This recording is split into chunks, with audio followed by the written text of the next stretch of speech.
जय श्री कृष्ण, जय द्वारकाधीश। बधाने केम छो? मजामां ने? तो मारी चेनल में फरीथी तमारा बधाईनुं स्वागत छे। अने आजे जो नवी रेसिपी लईने आवी छुं, गरमी छे तो आपणे घरे श्रीखंड बनाववानो छे। बजार जेवो स्वादिष्ट अने सरस मजानो घरे हाव आसानीथी बनी जाय छे। पहेली वार बनावता होय तो पण तमे हाव आसानीथी बनावी शको छो अने बजार जेवो सरस एवो ज श्रीखंड आपणे आजे घरे बनाववाना छीए। तो हालो आपणे श्रीखंड बनाववानी तैयारी करी।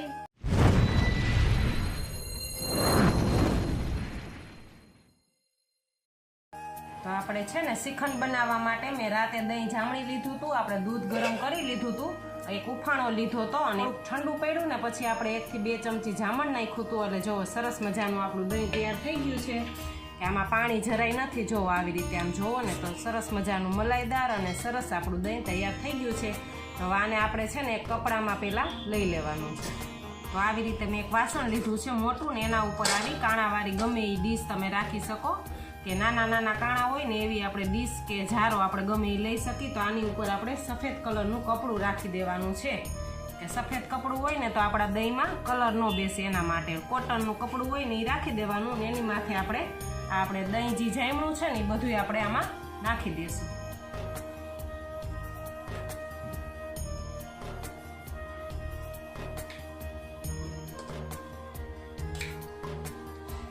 આવી રીતે દહીં તમે જામણો ને તો સરસ પાણી નથી રહેતું, દહીં બહુ મસ્ત બને છે।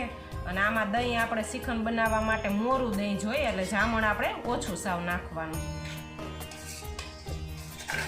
તમે જોઈ શકો છો કે આપણે બધું દહીં છે ને આમાં નાખી દીધું છે। હવે આને આપણે આવી રીતે ભેગું કરીને પોટલી જેવું વારી લેવાનું છે।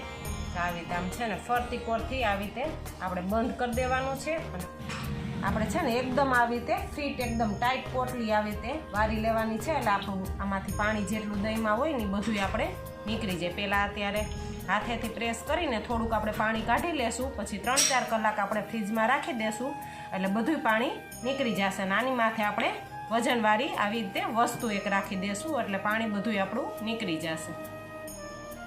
તો આપણે છે ને પોટલી બહાર કાઢી લીધી છે, ફ્રીજમાં મૂકી હતી ને અને જો આટલું પાણી આપણે નીકળી ગયું છે દહીંમાંથી બધું। તો હવે આને આપણે સાઈડમાં રાખી દઈશું। હવે આપણે પોટલી ખોલીને જોઈ લઈ કે આપણે શ્રીખંડ બનાવવા માટે મઠો આપણો સરસ મજાનો તૈયાર થઈ ગયો છે કે નહીં।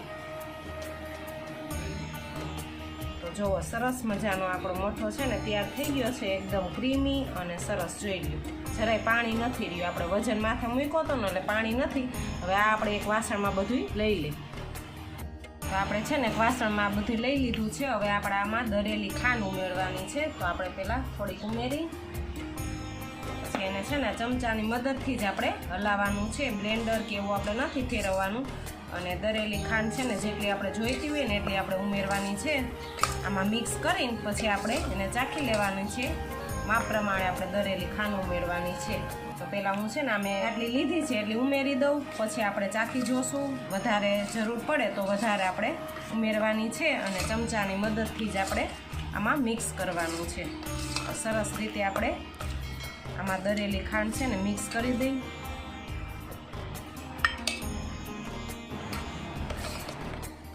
હવે આને છે ને આપણે જો આવી રીતે એક જ દિશામાં આપણે આમાં આવી રીતે ખેંચી લેવાનું છે એટલે દરેલી ખાંડ છે ને આપણી સરસ મજાની મિક્સ થઈ જશે અને આ છે ને આપણો શ્રીખંડ એકદમ ક્રીમી ને મસ્ત પોચો એકદમ ક્રીમી આપણો શ્રીખંડ થશે કે મોઢામાં મૂકતાની સાથે જ છે ને એકદમ મોઢામાં ઓગળી જાય એવો શ્રીખંડ આપણો થશે તૈયાર।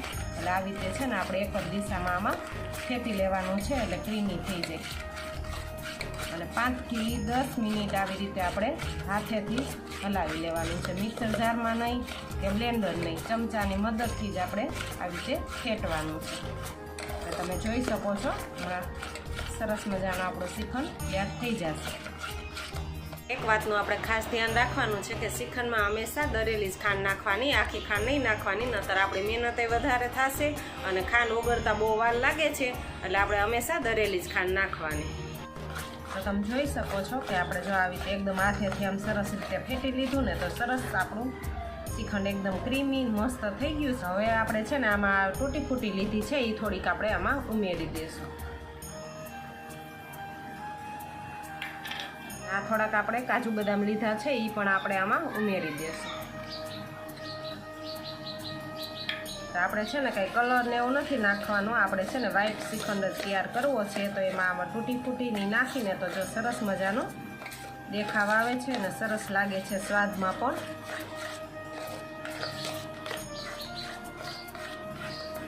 તો આપણે જો સરસ મજાનું બધું આમાં મિક્સ કરી લીધું છે. હવે આને આપણે ફ્રીજમાં રાખી દેવાનું છે. તો આપણે છે ને ફ્રીઝરમાં રાખશું ને પછી આપણે ફ્રીજમાં રાખશું. આપણે શ્રીખંડને છે ને 4-5 કલાક આપણે ફ્રીજમાં રાખી દીધો હતો. તો તમે જોઈ શકો છો બાજાર જેવો સરસ મજાનો આપણો શ્રીખંડ તૈયાર થઈ ગયો છે. જો કઠણ એવો થઈ ગયો છે.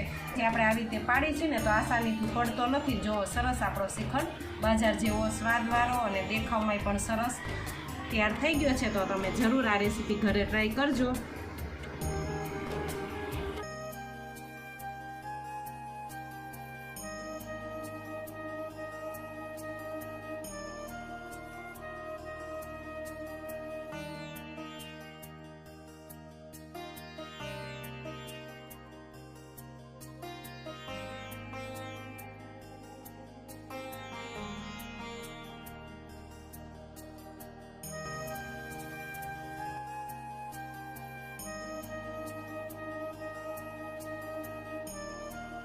તો આપણે જો સરસ મજાના શ્રીખંડની રેસીપી તમારી સાથે શેર કરી દીધી. તૂટી ફૂટી વાળો સરસ શ્રીખંડ બન્યો છે અને તમે પણ જરૂર ટ્રાય કરજો. અને આ રેસીપી તમને કેવી લાગી તે મને કોમેન્ટ બોક્સમાં જરૂર જણાવજો. અને મારી ચેનલમાં નવા હોય તો લાઇક, શેર અને સબસ્ક્રાઈબ કરી લેજો. જય શ્રી કૃષ્ણ, જય દ્વારકાધીશ બધાયને.